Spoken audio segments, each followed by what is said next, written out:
Hello दोस्तों, जो मैंने महत्वपूर्ण तथ्य श्रृंखला शुरू की है 1 मिनट में, तो आइए देखते हैं आज क्या है। पक्षियों का महाद्वीप किसे कहा जाता है? तो दक्षिण अमेरिका को कहा जाता है। दक्षिण अमेरिका महाद्वीप को कहा जाता है। कहा गया एम्पायर सिटी, तो न्यूयॉर्क जो आपकी अमेरिका में है।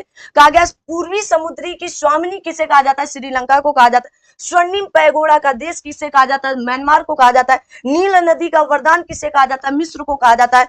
दक्षिण का ब्रिटेन किसे कहा जाता है? न्यूजीलैंड को कहा जाता है। याद रखना, ये मोस्ट इंपॉर्टेंट है।